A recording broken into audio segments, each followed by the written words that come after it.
you're going to be glad you tuned in today to the Don and Gino Real Estate and Finance Show, and we want to thank Cherry Creek Mortgage for giving us this opportunity every week to share with you what's in the know. And today we have success tips from two entrepreneurs that are at the top of their game, surround themselves with the very best of the best.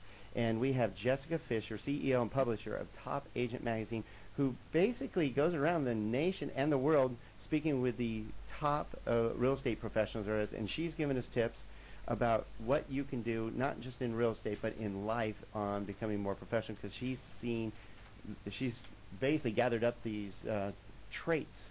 Yeah, they're traits, and I think they're habits too, right? They're just great habits that people have, and they're the great habits that makes the difference between 98% of the people in their field and the top 2% in the field. And this is what really distinguishes them, and some of them are really, really simple. We were just talking about one of them. And go ahead, Jessica, and just tell them. Real simple, but very effective, very important. All right, absolutely. I have a few more to go over. What we just spoke before the break about keeping in touch during the transaction, but just important, it's important to keep in touch after. I always ask in my interviews, how do you keep in touch with your past clients? If you've been in business a number of years, this may take more effort, but it has to be done. If your clients are older and they don't read email, then don't expect that they will read updates in this way. Now, not necessarily old, but not everyone reads it. They read some? Yeah. Right. You may need to call or send the mail just to let them know whatever it is that you want them to know. Just to keep in touch, just to keep your face in front of them, your name in front of them. Here are a couple things that some agents do that's so simple. It's easy enough. Just send a birthday card. Email your listings once a week. I actually am on a lot of agents' mass emails to their clients because we do a lot of emailing. But I want to see what they think we want to see. I think that's really, really important, because what we receive from agents is what they think we want to see. It's not necessarily what we want to see, so it's important to give them that feedback. Exactly.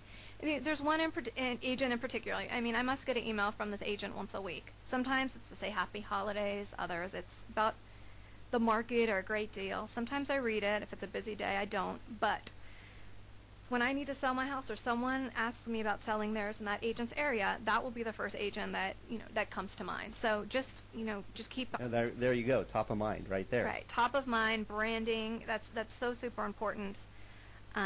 So stay in front of your clients, and nurture your past clients. It's so hard to create a new client that it's really important to make sure you take care of the ones that you've already serviced. There's so many opportunities throughout the year to reach out. It could be a silly holiday. I mean, it doesn't have to be a cheesy thing that you do. It could just be anything at all, a phone call, a quick email. But yeah, stay in touch with them. Well, then that's why you're a big, firm believer of marketing and branding yourself. Yes. Because a lot of people go, why should I do that? I just get a referral here and there. Why should I continue to do advertising in magazines? Why should I put myself out there and be seen? Right. But I know you were mentioning it's still imperative. Yeah. Branding is huge. It's not about selling that house. It's about selling you.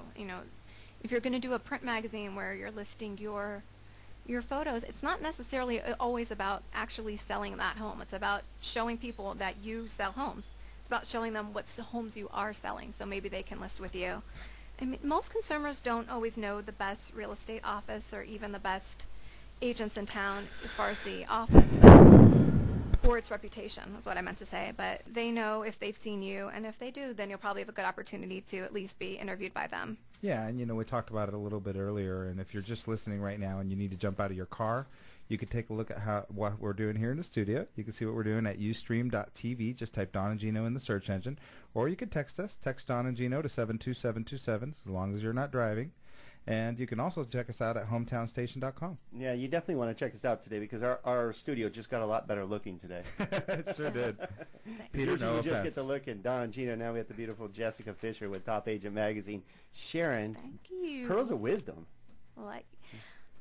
So we'll get back on that. Oh yeah, let's get back to this first. Just staying positive. The people in real estate today, the people that are in the industry right now, I love this one. This is good. They present the positive, the great in this industry. They represent what should be right now. If you were down on the market and you didn't get that a recession could occur, even that real estate and the economy could roller coaster, then clients probably chose someone else, and you're probably no longer in this industry. It's not about being realistic. It's about being positive and making sure your clients know that you will do whatever it takes to get the job done. They know it's a tough market. They don't need an economic down in the dumps reminder. Yeah, and I think that's really critical for everybody in this field because it has been challenging over the last few years, but the people that we've seen rise to the top and succeed are people that delivered relevant information, but they told them what they could do honestly for people. Yes.